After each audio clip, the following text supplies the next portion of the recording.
Vibe Mundial FM. Hoje eu quero falar sobre o efeito Dunning-Kruger.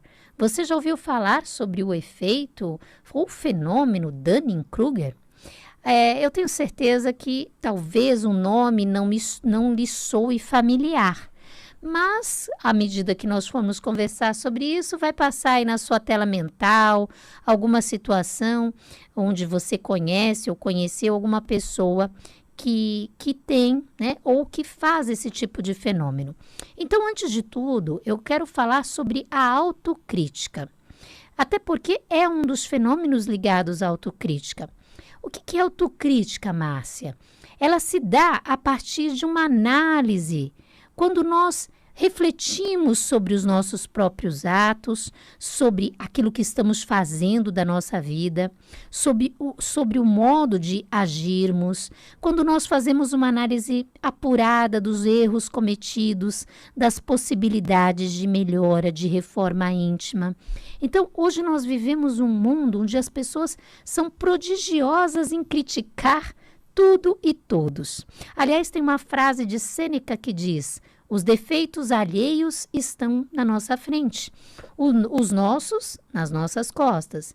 Então, vivemos um momento onde está sendo muito fácil colocar o dedo em riste e apontar os defeitos dos outros na política, na economia, ou na família, ou no profissional, ou no financeiro, e pessoas que agem assim se tornam pessoas muitas vezes indigestas.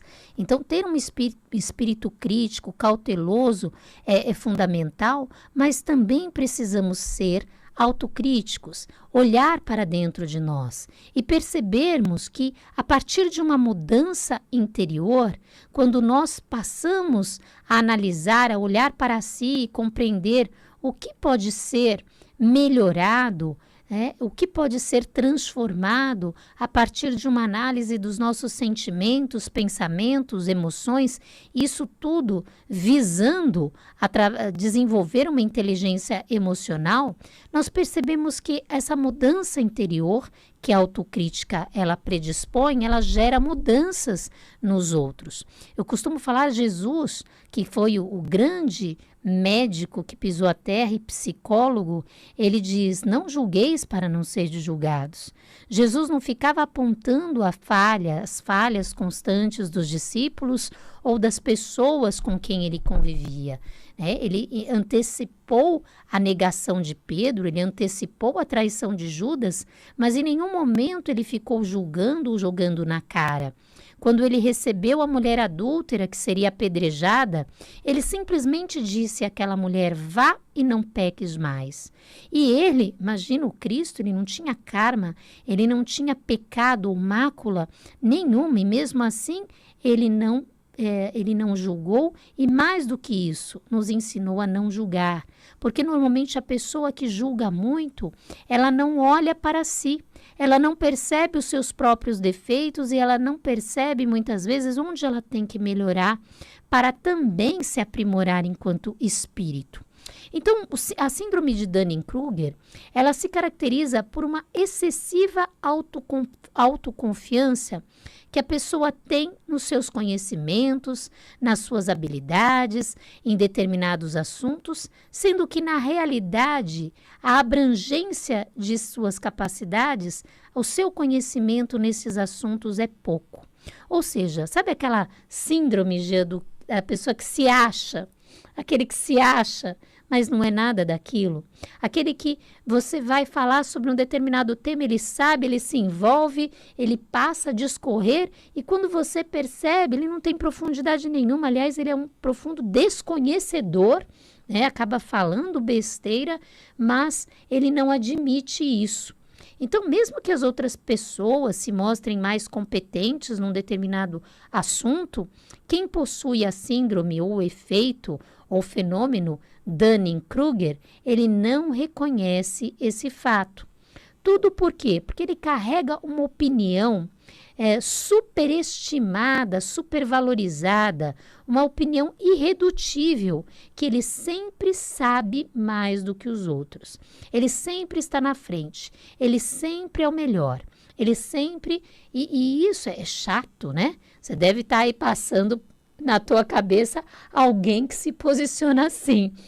Nós falávamos na família o verdadeiro sabão, aquele que sabe tudo e que fala com segurança, fala com propriedade, sabe mais do que as outras pessoas.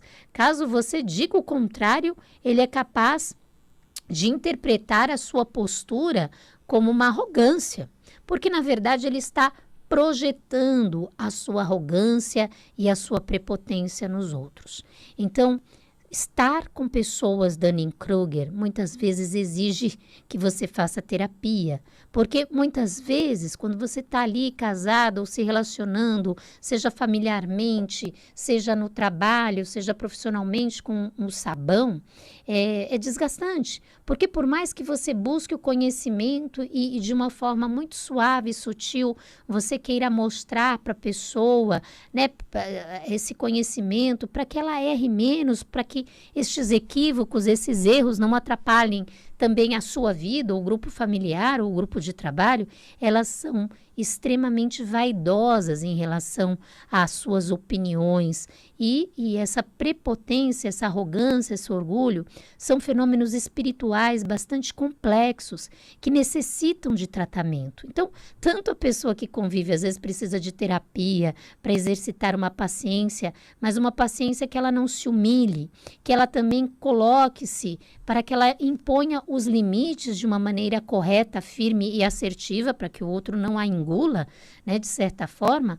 A pessoa com o fenômeno, o efeito Dunning-Kruger, quando nós recebemos lá na consulta homeopática, na psicoterapia com homeopatia e florais e a Ayurveda, que é o meu trabalho, obviamente nós detectamos a questão, muitas vezes nem ela quer esse rótulo, a grande maioria não quer este rótulo, vai se tratar porque alguém mandou, ou indicou, ou sugeriu.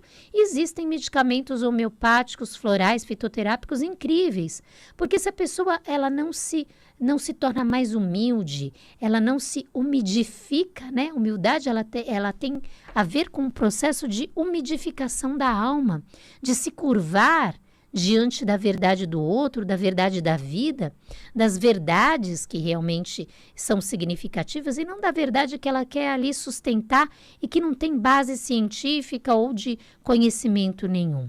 Então, a capacidade cognitiva dos indivíduos que estão com o fenômeno Dunning-Kruger não procedem. E essa ideia de que são sábios, né, que eles se intitulam pessoas sábias ou capazes, isso tudo vai gerar muitos conflitos, muitos desgastes e muito sofrimento, até que eles, num determinado momento, percebam que eles estão na contramão e que precisam parar de insistir que são pesquisadores, pessoas que estão iludidas com as suas próprias capacidades cognitivas e intelectuais. Eu não estou aqui dizendo que uma pessoa que tem o fenômeno ou a síndrome Dunning-Kruger, ela não saiba de algo sobre um determinado assunto, ou ela não tem uma intuição, ou ela não tem uma inspiração. Mas eu estou falando daquele processo de arrogância, né? De ignorância, onde o indivíduo ele não se mostra capaz de se libertar de impressões equivocadas sobre si e sobre os outros. O pior é quando uma pessoa que tem o Dunning-Kruger, ela tece um determinado julgamento sobre algo ou alguém e fica insistentemente convencendo os outros de que aquela pessoa é assim ou assado, ou não vale a pena. Eu brinco que forma uma egrégora negativa. Isso tudo está num sentido de calúnia, de maledicência.